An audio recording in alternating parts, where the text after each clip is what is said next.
শ্রী শ্রী ঠাকুর বাংলার সমস্ত বর্ণের মধ্যে তিনটে শকে স স স এগুলোকে আলাদা করে চিহ্নিত করেছেন আর বলেছেন যে শয় সে রয়, যে নাশ হয় সে নাশ হয়। ওম শান্তি শান্তি শান্তি হরি ওম। নমস্কার। দ্য ওয়ালে শুরু হচ্ছে একটি নতুন বিভাগ, দ্য ওয়াল অমৃত কথা। দ্য ওয়াল অমৃত কথায় আমরা শুনব সেই সব মহান মানুষদের কথা যাদের জীবন এবং বাণী আমাদের চলার পথে নতুন আলো দেখায়। শোনাবেন বিশিষ্ট ধর্মীয় ব্যক্তিত্বরা। তেমনি আজকের বিষয় যে শয় সে রয়। সহনশীলতার এই উপদেশ নিয়ে আজ আমাদের সঙ্গে কথা বলবেন নরেন্দ্রপুর রামকৃষ্ণ মিশন রেসিডেন্সিয়াল কলেজের অধ্যক্ষ স্বামী একচিত্তানন্দ। ওম নমো ভগবতে রামকৃষ্ণায়। আজকে আলোচনার বিষয় সহনশীলতা। শ্রী শ্রী রামকৃষ্ণ কথামৃতের যে কোনো মনস্ক পাঠক জানেন, শ্রী শ্রী ঠাকুর বাংলার সমস্ত বর্ণের মধ্যে তিনটে শকে স স স এগুলোকে আলাদা করে চিহ্নিত করেছেন আর বলেছেন যে শয় সে রয়, যে নাশ হয় সে নাশ হয়।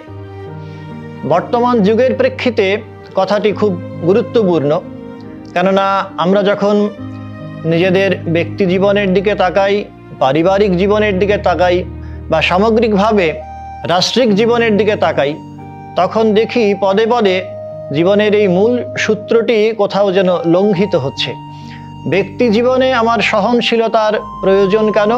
শারীরিক, মানসিক, বৌদ্ধিক স্তরে আমাদের প্রতিনিয়তই বিভিন্ন ঘাত প্রতিঘাতের মধ্য দিয়ে যেতে হয়। শারীরিক স্তরে প্রত্যেকেরই আধি ব্যাধি রয়েছে, মানসিক স্তরেও তাকে প্রতি মুহূর্তেই বিভিন্ন ধরনের প্রতিকূল পরিবেশের মধ্য দিয়ে যেতে হয়, বৌদ্ধিক স্তরেও বিপর্যয় আসে। এইগুলো সবই আসলে আমার চলার পথের অংশমাত্র, অঙ্গমাত্র। এই বুদ্ধিতে যদি আমি এগিয়ে চলি, একটি বৃহত্তর লক্ষ্যকে সামনে রেখে আমি এগিয়ে চলছি, তাহলে কোনো কিছুই অসহনীয় বলে মনে হয় না।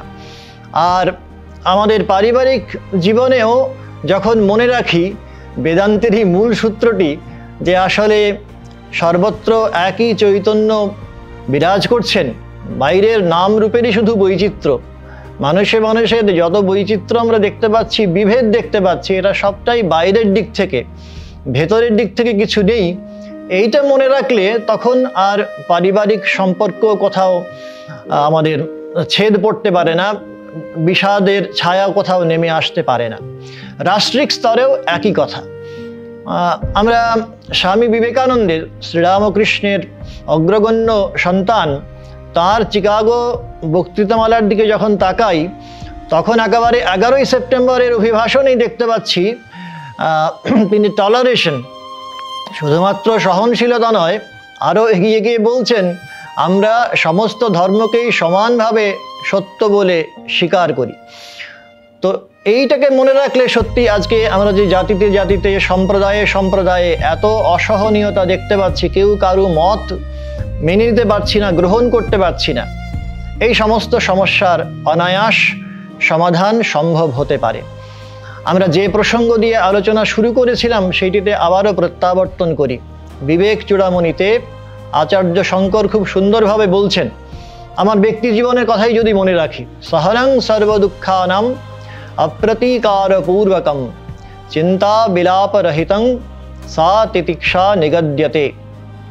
বলছেন সমস্ত দুঃখকে আমি হাসি মুখে বরণ করব, অপ্রতিকারপূর্বকম, এগুলোর প্রতিকারের কোনো চেষ্টা করব না। অবশ্যই এটা হাইয়েস্ট ফর্ম অফ ফিলসফি, একেবারে বেদান্তের দর্শনের শেষ কথা, যখন আমি নিজের সমস্ত শরীর বুদ্ধি ভুলে গেছি। কিন্তু এটাকে আদর্শ হিসেবে যদি মনে রাখি, চিন্তা বিলাপরহিতম, তাহলে বাইরের দিক থেকে ওই যে ঘাত প্রতিঘাতগুলো আসছে, এগুলো সবটাই আমাকে অক্সিজেন যোগাচ্ছে, এগিয়ে যাওয়ার জন্য প্রেরণা যোগাচ্ছে। আমি আরও বেশি ডিফিকাল্টি ফেস করতে শিখছি। বস্তুত আবারও আমরা ফিরে যাই, সর্বং খলু ইদং ব্রহ্ম, বর্ণে বর্ণে নাইরে বিশেষ, নিখিল জগৎ ব্রহ্মময়। সর্বত্রই তো একই চৈতন্য রয়েছেন। শ্রীরামকৃষ্ণ 1 জানুয়ারি 1886 সেই চৈতন্যের ভুবনেই আমাদের আমন্ত্রণ জানিয়েছিলেন। সেখানে যদি সেই আমন্ত্রণে যদি আমরা সাড়া দিতে পারি, তাহলে বাইরের এই সমস্ত যে ঘাত প্রতিঘাত সংঘাত রাষ্ট্রিক, পারিবারিক বা ব্যক্তি জীবনে সব কিছুই আমরা সইতে পারবো হাসি মুখে। সেই শক্তি যেন ভগবান আমাদের দেন, এই প্রার্থনাই আজকের দিনে আমরা জানাই বারবার। ওম শান্তি শান্তি শান্তি। হরি ওম।